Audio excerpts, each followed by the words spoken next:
taking over the house. You better sit down and watch what I've got coming your way. Okay, Kelly is back.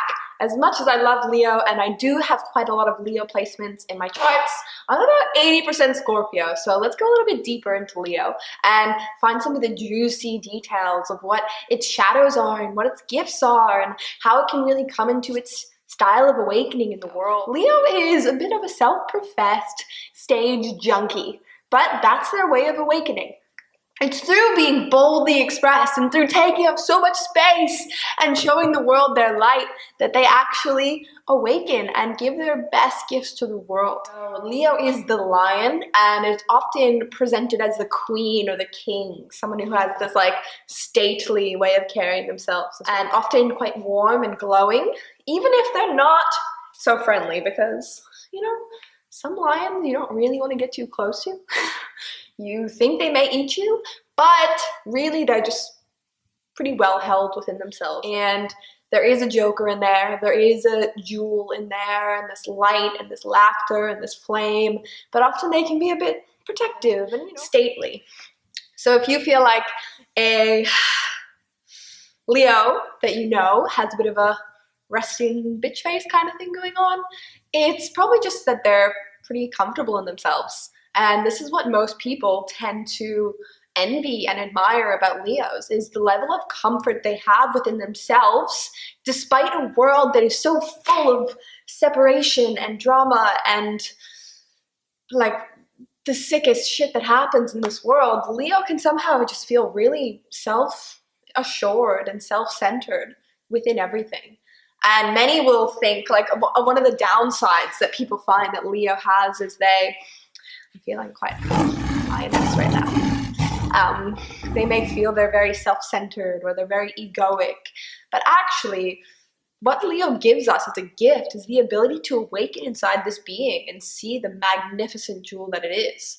So by them holding that space, they're actually anchoring this really fantastic ability to be self-aware and to see the amazing performer and talented artist and talented human being that you are.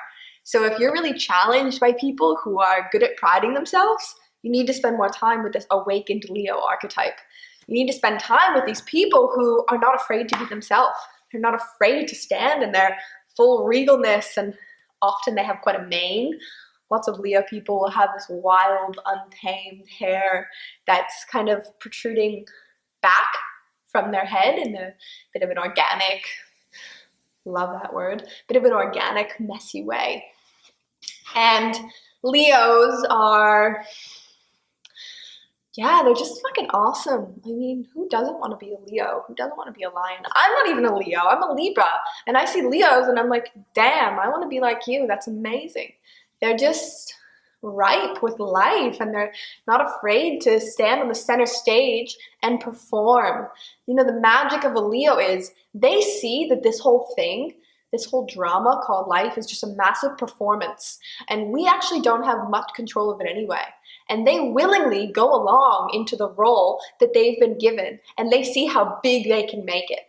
Leo has this beautiful knack to take the most mundane things in life and make them the most beautiful cinematography. They can really ignite passion and creativity with the smallest thing.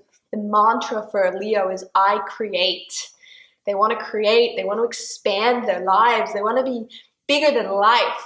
Do you know any people?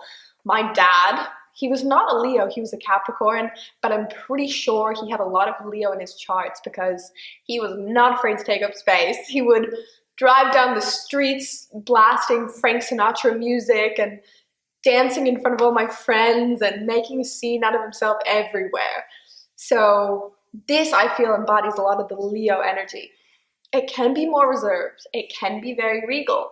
I know quite a few Leos who are kind of, you know, calm demeanor and they move very gracefully like a cat and they're very aware. But I'm sure you Leos out there, there's this raging fire lioness cat inside that has so much vitality, so much joy, so much of this inner child energy. But they hold quite a space, and I'm so grateful for the Leos in the world who are just rocking it unabashedly, because we need that. We need people who are like, I love being me. Because how often are we told that that's, you shouldn't say that, like, don't get too conceited. And then we grow up like hating ourselves. Like, how does that make any sense? It doesn't make any sense. It's better to actually have a healthy sense of like, fuck yeah, I love myself. I celebrate myself. I'm amazing.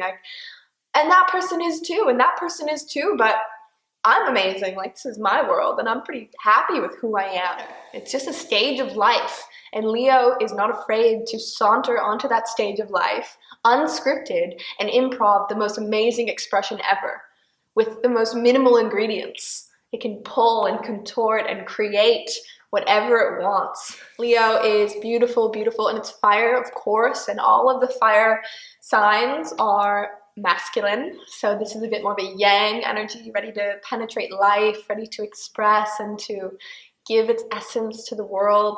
So if you're a Leo and you're listening to this, practice with stepping onto stage more.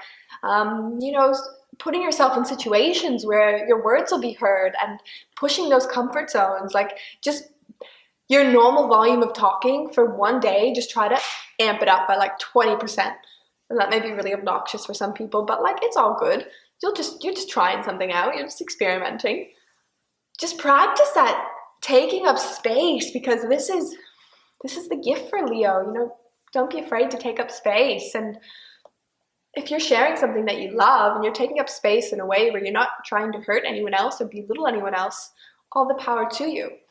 Now, a potential shadow side of the Leo, of the lion, could be speaking up to hurt, or wanting to be overly condescending in a way that's a bit abusive, and maybe reserving yourself from people and staying a bit too regal and not really allowing yourself to open up your heart much and infect and infuse others with your warmth and your glow and your radiance. So these are some potential shadows and downsides.